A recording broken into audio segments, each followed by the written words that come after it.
So what is up, guys? Nick here, helping you to master your technology. In this episode, we're going to take a look at iPhone 14 versus iPhone 13 and figure out which is going to be the best for you. Now, yesterday I unboxed the iPhone 14 and you can see the iPhone 13 right here looking quite similar, if not identical. This is the green model and this is the all new blue model, which I quite like. It's kind of like a lighter blue, kind of like the Sierra blue colorway. A lot of people do dig that. So let's talk about the first thing right away, and that is the bodies. So essentially, there's only really one change here on the iPhone 14 versus the iPhone 13, and you can see it right down there. There is no SIM card tray right there for that phone. Now also, if we go ahead and bring it around to the top, you're gonna see it looks exactly the same. If we bring it over here to the backs, they do look just about the same. I did get a little bit close here and I did notice that the iPhone 14's cameras are slightly bigger. It's pretty hard to see, but overall, I think they're slightly, just ever so slightly bigger, those circles on the back. But it's very tough to see. You have to get them really close. Nobody in the world is gonna notice that. Now here at the bottom, you'll see they also look identical. That's actually the wrong way. If we put it like that, you'll see actually perfectly identical. Same cutouts, same lightning ports. I mean, overall, it's just more of the same. Right here, you can see the antennas. That antenna looks a little bit bigger right there than the iPhone 13, but not a major change. Buttons in the same place as well. Overall, these phones feel identical.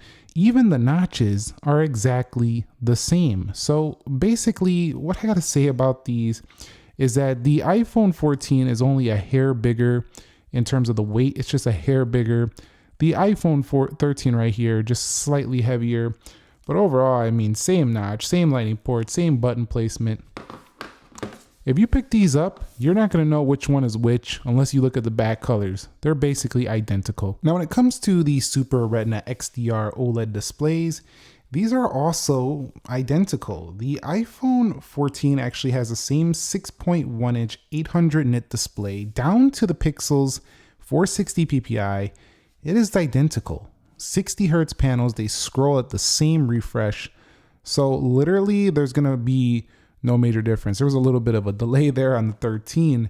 iOS 16 has been giving me a little bit of bugs, but overall, I gotta say, they are identical displays. Like nothing is different. So if you scroll up right here to that brightness slider, you'll see they both hit a maximum 800 nits.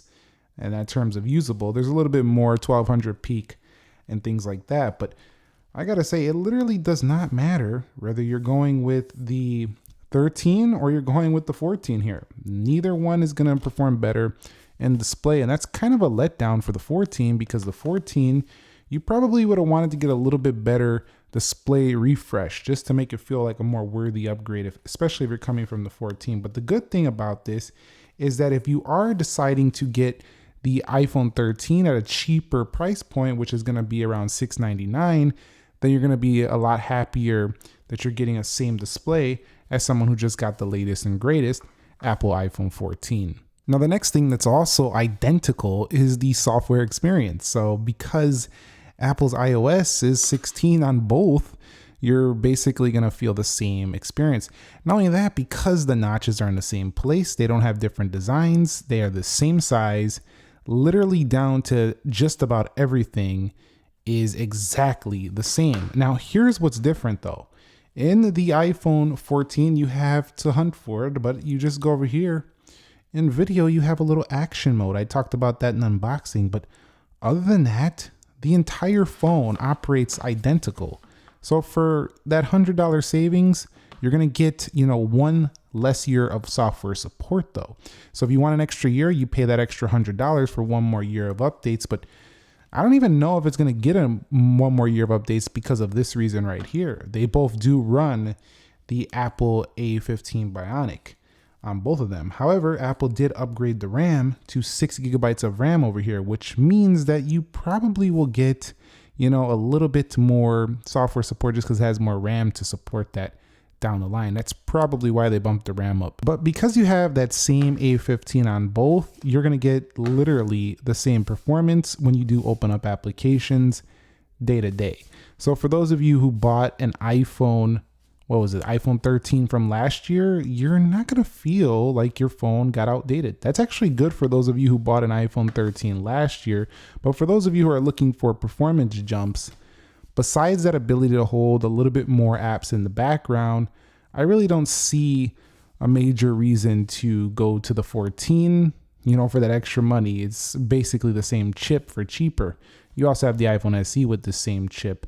That's not a bad thing though. This chip is still faster than most Android devices on the market in terms of, at least synthetic benchmarks and stuff like that. However, some people argue that Apple doesn't really take advantage of it with the software, so it doesn't really matter. We're not going to get into that today. All I can tell you here is that these phones perform the same. Now, when it comes to the cameras, these are technically not the same. The iPhone 13 does have a little bit, it doesn't have as better low light performance than the iPhone 14, which actually has a better aperture, which means that your low light performance is going to be a little bit better. That's not to say the photo results with good lighting aren't going to look the same, because they essentially do. I have noticed though that the iPhone 14 is definitely in some areas giving you a little bit sharper images, but the iPhone 13 is giving me a little bit more saturated images. I also tested out the front-facing camera earlier, and I found that the front-facing camera on the iPhone 14 is definitely a little bit better in terms of sharpness. It definitely sharpens up the image a little bit more than the iPhone 13, which is a little bit soft. But overall, I gotta say, you're not really gonna be jumping too much. What is good about the front-facing camera on the iPhone 14 though is you can do cinematic video on the front-facing camera. That's pretty cool if you're trying to match up that rear and the front. Over here you can do it as well, but at the same time the iPhone 14 can do this in 4K at 30. You can't do it in 4K at 30 over here for the 13. But what you can do on the 14 that you can't do on the iPhone 13 is get better low light selfies. That's going to matter a little bit more when you are talking about when you're taking pictures at night and stuff like that. The iPhone 14 will be a little bit better. So if you're into selfies and video, it's a hair better on the iPhone 14. I don't know if it's a whole $100 better, but it's definitely better than the 13, even if it's by a hair. Other than that, I couldn't see a major change when it comes to the actual photo quality. I took some samples side by side right here. Let me know what you think. Overall, I mean, these things look like they take the same photos just about on both phones. So you can see right here, cardboard, slightly different tinge to the cardboard color. I mean, this stuff is so minor. It's nothing. It really just, I did notice here that the iPhone 14 though did give me a little bit more accurate color, whereas the 13 contrasted it up a little bit. I was noticing that on some of my samples, that the iPhone 13 sometimes just gives you a little bit more punch in the color, whereas the 14 is a little bit more toned down, a little bit more like natural. So if you like natural photos, you'll probably like the 14's results a little bit more, but if you like that punch without having to edit, you'll like the iPhone 13. Now, battery life is going to be a bit better on the Apple iPhone 14 versus the Apple iPhone 13, and that's just because the cell is just physically a little bit larger in the iPhone 14 versus the 13, but you're still talking about two phones with pretty excellent battery life. They can get through a full day quite easily, and they have really good standby time. So this is one of the reasons why this phone is a good option still, even though it's the same. It has a really good battery life compared to something like a S22, for example, which wasn't really impressive in the battery life. So looking for a good phone, good battery life, the 14 is going to provide it, but so will the iPhone 13. So it's down to we're talking about a difference between maybe 4%, 3% difference in the way of being better on the iPhone 14. So it's nearly identical. Both of them going to perform well. One little thing a lot of people don't talk about the iPhone 14 is it has a little bit better Bluetooth. That is 5.3, which is going to be more compatible with the upcoming AirPods, the AirPods Pro 2.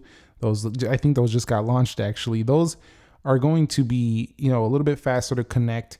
In addition to that, you'll get better audio quality and maybe just a little bit better reliability with Bluetooth versus the 5.0 on the iPhone 13. So just a little bit better Bluetooth performance. Is something small, but it's an experience thing where like day to day, you don't want to be dealing with no Bluetooth issues.